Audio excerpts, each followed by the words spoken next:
So Governor Gavin Newsom signed 5 bills targeting immigration enforcement in California, a ban on face coverings. Here's the governor.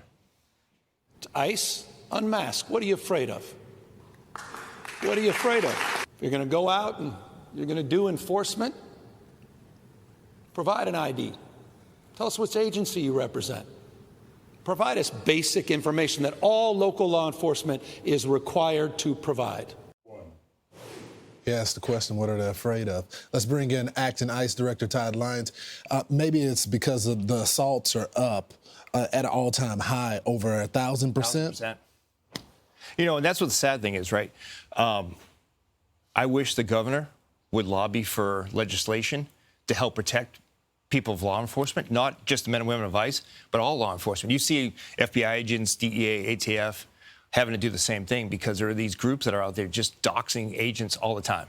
And I really wish the governor would want to do something joint, stand with us and say, hey, we're going to protect the men and women of law enforcement. But no, he wants to go ahead and work to shield criminal illegal aliens that are causing havoc in the United States. That's what frustrates me the most.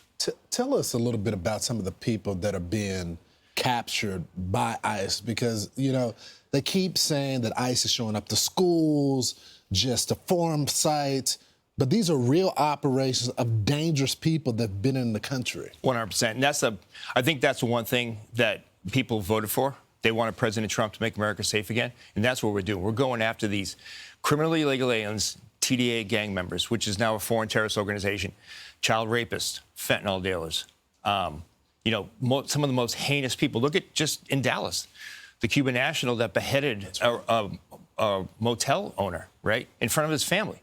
Those are the people we're going after. And that's what they're not focusing on, right? They're focusing on the one-offs, right? Someone's been here forever. Well, if you've been here 10 or 12 years, you're still here illegally. You should have done it the right way. There are so many people that want to live the American dream, that are waiting in line, that have come here, done things the right way.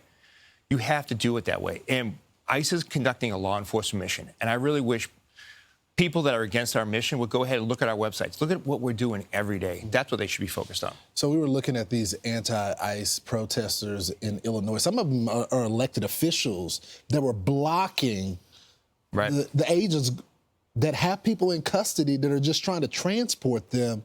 They're clearly breaking the law, sitting in the middle of the street. What's next for these people? You know, we have to hold these people accountable, and I'm proud of the men and women of ICE. They show restraint. They show great professionalism. But we are going to arrest those people, right? We had our special response team arrested someone that's from another state that came in to protest. So I get it. You are passionate about a cause. But why are you coming to another state to block a law enforcement mission? You know, we had the mayor that was out there blocking vehicles. There was someone that's running for office who's now capitalizing off that.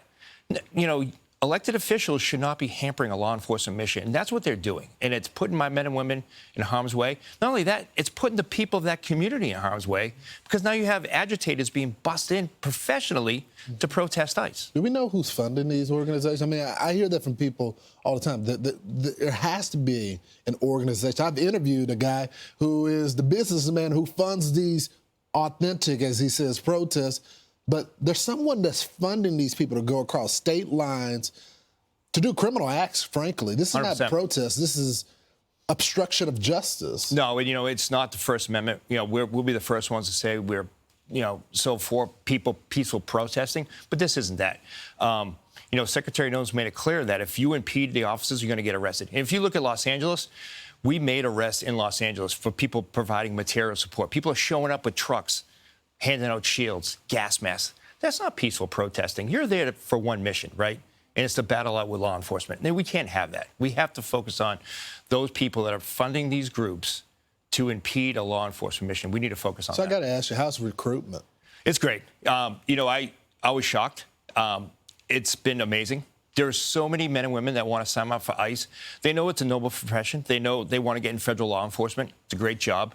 And they want to do what's right. They want to go ahead and make America safe again. And we're benefiting the fact that so many people want to come out and work with us. It's been a great great recruiting effort. So some of the people that were in this center that people were protesting, you got a El Salvadoran DUI, trespassing, assault. You got convict for domestic battery twice. They defended that person. Felony DUI and domestic violence, beating women, but they want to stand with women. Possession with intent to distribute fentanyl. That's killed millions of Americans, the fentanyl that's coming across. The president is designated the people that are selling it as terrorists, but they defend these people. 100%. And when you think about Operation Midway Blitz, we're doing it in honor of Katie Abraham. Right.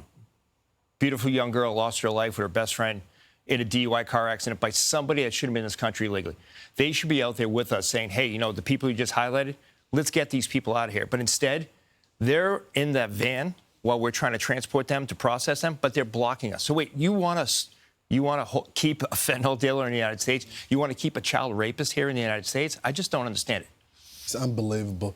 I got to give my thanks to you because a lot of the guys rank and file say that you did the job before, and that's why they respect you. Appreciate it, Director. Thanks a lot. I'm Steve Doocy. I'm Brian Kilmeade. And I'm Ainsley Earhart. And click here to subscribe to the Fox News YouTube page to catch our hottest interviews and most compelling analysis.